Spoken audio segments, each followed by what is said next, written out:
Hello. Hello. Hope you here. I apologize for missing a few weeks. I've been off being a roadie. But now I'm back in my studio. I'm here today to talk about 4 note chords on 3 strings. I have 2 previous videos. One covers shape 1 and one covers shape 2. In this video we will combine the 2 shapes. So in shape 1 started life as an F7. I'm going to move it up to C. Just it's easier to think in C, so we can see the sharps and flats easier that tell us a note has been altered. So if we take the notes on string 6, 4, and 3, we can play them with different fingers, but we've taken the notes directly out of that shape. We have a C, we have a B flat, we have an E. That means on the 6th string we have the root. On the 4th string we have the 7, and on the 3rd string we have the 3rd. So we've got only one possibility for the root. So it's a C chord, we have to put a C note there. But we have 3 possibilities on the 7. We can have the flatted 7, the B flat. We can have the major 7, the B natural, or we could have the A, which is the 6th. So we could have a C7, we could have a C major 7, or we could have a C6. Then on the 3rd string we've got the 3rd. So we could have an E, or we could have an E flat. So we could have a C7, or we could have a C minor 7. We could take it one step further and say we could also alter the 7, so we could get a C minor 6.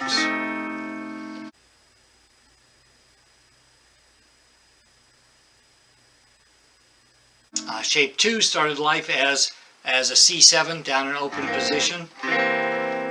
Moved the 3rd finger to get that low note. It's still a C7. Then I refingered it, and so we have the G on string 6, the E on string 4, the B flat on string 3. So we have the 5 on the bottom. We have the 3rd of the chord, the E, on string 4. We've got the B flat, the flatted 7 on string 3. So if we wanted a C major 7, we could raise the B to B natural. If we wanted a C6, we could lower the B flat to A. We'd have C6. It's a little bit muddy sounding, so it's not my favorite 6th chord, but it's very useful in terms of getting around the neck. We could also alter the 3rd, so we could have the C7. We could have a C minor 7. Now, in shape 1, we didn't have any 5, so we'll go back to shape 1. Here was your C minor 7. You could also use that for a C minor 7 flat 5. There is no 5. But on this C minor 7, which started life as this C7, we changed that note and we lowered the 3rd. So we have the 5 on the bottom, so this would be a C minor 7 flat 5.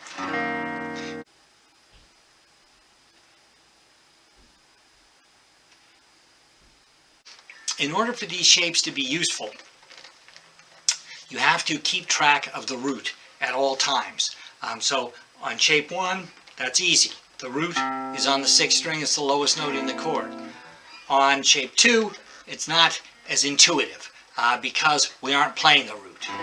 There's an advantage to this, when we combine it with the other, with shape 1. But because of this, you can get disoriented. If you just look at the shape, I would recommend that you not do that. I would recommend that you look at the root first and then sort of derive the shape from the root. So, for instance, if I wanted a G6, I could start with shape 1, G7, and I could lower the flat 7 down to the 6. And now I'd have a G6. If I wanted a C major 7, I could start with shape 2, and I could raise the flatted 7 up to the major 7, and I would have a C major 7. If I wanted a D flat minor 7 flat 5, I could start with the D flat 7. I could turn it into a D flat minor 7, and then I could flat the 5. So all three of those chords have exactly the same fingering and exactly the same notes, but that's very confusing if you don't know where the root is. But if you know that it's a G root, then I can see, oh, there's my G7, so that's a G6. If I know that I have a C root, so there's my C7, so that'd be my C major 7.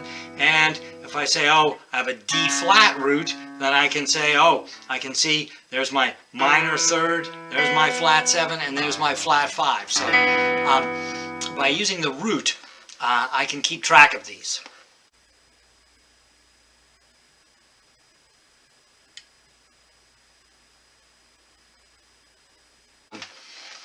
So we used the song All of Me, and we jumped all around. The first chord is a C6 or a C major 7, and then there's an E7, and when we were doing the first episode, we jumped up to this E7. Then there was an A7, we jumped down to this A7, and then we jumped up to this D minor 7. If we did it using shape 2, we started on this C major 7, jumped up to this E7, jumped way up to this A7, jumped back to the D minor 7. So by combining these shapes, we can avoid a lot of jumping around. So what we're going to do is we're going to choose the next shape geographically. So my first chord is a C major 7, so I'm going to play the closest C is here. Now, this E and this E are the same distance musically apart, but this one's closer geographically. So I'm going to go from this C major 7 to this E7. So there's my E. Now, the closest A note to this E will be here, so I can use this A7. And then the closest D note geographically to this A note is this D note. So there's my next chord. So instead of jumping all around, I'm sort of moving in a direction here.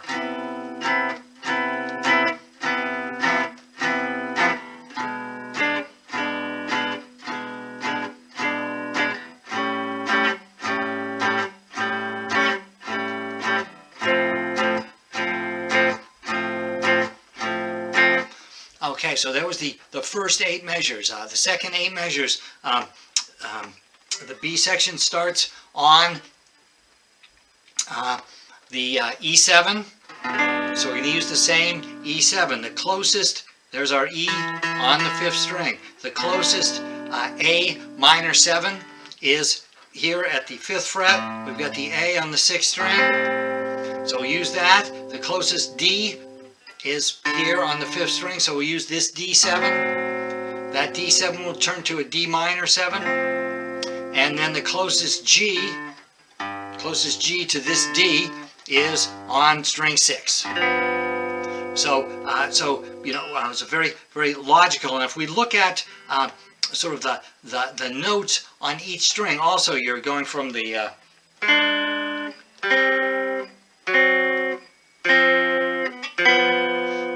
you know, there's a very, very logical line on those, on strings 4 and 3. You've got your 3rds and your 7ths there, your guide tones, and you know, having those lead to each other will give you a much smoother sound. Now, eventually, you will run out of neck. You'll need to jump up or down on occasion. So you could go to this C major 7. After this G7, there's our G on string 6, there's our C on string 5, so I prefer to jump back up. It's another A, so I'd like to use the same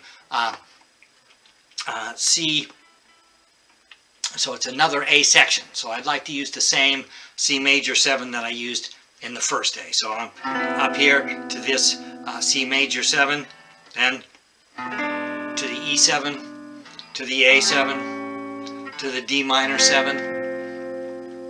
Now, we're on, there's our root. We need to go to an F6. Well, the closest F would be here, so we're going to use that slightly muddy sounding F6. Then we have an F minor 6, so we are going to change one note. We're going to change the A to A flat. We still have the C, which is the 5 on the bottom. We still have the 6 on the top. So there's our F minor 6. Now we're up to a C major 7. So the closest C was there. Now we're going to an E minor 7. There's our closest E, so I'm going to get that E minor 7. Closest A is here, so there's an A7. Closest D is here, D minor 7. And once again, I'm just going for the closest note. There's my G7, and now we've got the C6. And once again, I'm going to jump up and end on this one. And now I'm going to use, my next chord is a D minor 7.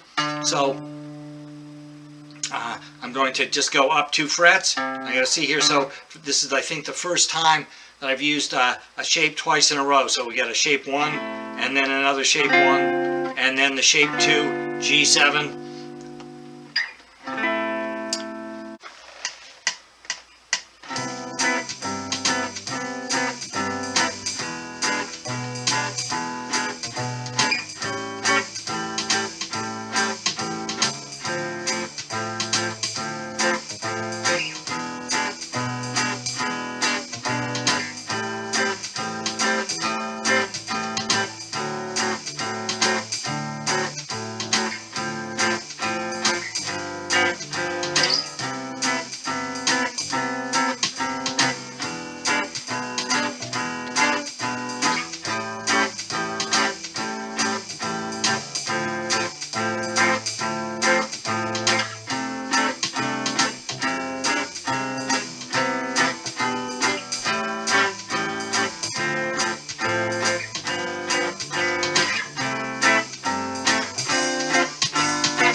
So, hope you've enjoyed this lesson on 4-note chords on 3 strings.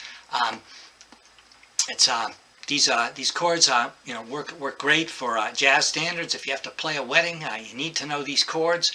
If you're playing in a rock band, you won't use these chords a lot. People tend to throw rocks at you. So you gotta pick your moments. But if you're playing in B.B. King's band, you got to know these chords. So, it all depends on